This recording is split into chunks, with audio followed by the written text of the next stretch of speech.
আসসালামু আলাইকুম, সবাই কেমন আছেন? আশা করি ভালো আছেন। এক বড় ভাই ফোন দিয়ে বলে, ভাই সি বিচ যাবো চল। আর কি করার, বড় ভাই যেহেতু বলছে যাইলাম। যে প্রথমে বাসে উঠলাম। বাসে ওঠার পরে বড় ভাই বললো, সিট তো নাই, কি করবি, দাঁড়াই যা। দাঁড়াই যাইতে যাইতে ভিডিও করা সম্ভব না।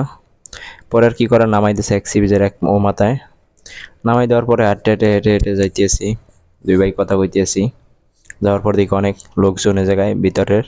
আগে এ জায়গায় ঢুকতে দিত না, এখন বর্তমানে ঢুকতে দেয়। ঢুকতে কারণ আছে, আর অনেকজনে এদিকে ফুল টুল ছিঁড়ে পড়েছে, এই জন্য ঢুকতে দেয় না। কিন্তু এই জায়গায় চলার পথে দেখি টানেলের এই জায়গায় অনেক কিছু নিষেধের জিনিস আছে, যা যা দিয়ে যাওয়া সম্ভব না, ওগুলো আর কি, গাড়িগুলো। তারপর চিন্তা করছি এই জায়গায় থাকা যাবে না, বের হয়ে পড়লাম। বাইরে গিয়ে ভাই ক্যামেরাটা ধরেন, একটু বের হই। তারপর ভাই একটু ক্যামেরাটা ধরলো, তারপর বের হয়ে যেতাম। ভিতরে অনেক দিকে অনেক লোকজন, গাড়ি ঘোড়া থাকে, সবকিছুই, পুলিশ আছে, ট্রাফিক পুলিশ যারা দায়িত্বে আছে। আলহামদুলিল্লাহ ভালো। দিকে চাইয়ে যাইতেছি, কি করবো আর। আপনাদের মাঝে ভিডিওটা দেখানোর চেষ্টা করতেছি। আসলে সি বিচ একটা মজার জায়গা, যে জায়গায় না যাইলে হয়। আর ভালো, যদি মন খারাপ থাকে তাহলে এ জায়গায় আসলে ইনশাল্লাহ মন ভালো হয়ে যাবে। কারণ সাগরের ঢেউ দেখলে সব কিছু ভালো হয়ে যায়, ওটাই। অনেকজনে যায়, গার্লফ্রেন্ড নিয়ে যায়, বউ নিয়ে যায়।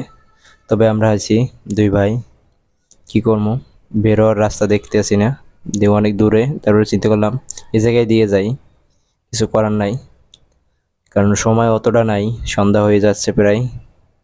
শর্টকাটে ভিডিও করে আবার চলে যাব বাসায়। যাক, নিচে নামলাম।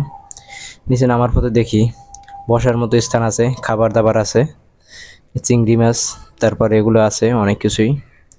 যাক, ওগুলো আমরা খাবো না বর্তমানে, তবে পুরো জায়গাটা একটু ঘুরে তারপর চলে যাব। চাইছিলাম টানেলের যাব, কিন্তু টানেলে আর যাওয়া হবে না মনে হয়, কারণ সন্ধ্যা প্রায় হয়ে যাচ্ছে। টানেলে যদি ভিডিও দেখতে চান তাহলে নেক্সট ভিডিওতে দেখাবো। কারণ এখন এতটা সম্ভব না টানেল যাওয়া, কারণ এক জায়গাতে বেরোইতে বেরোইতে ঘন্টাখানিক লাগবে। টানেল যাইতে যাইতে প্রায় সন্ধ্যা হয়ে যাবে, সে সন্ধ্যার পরে কিছুই দেখতে পারবো না।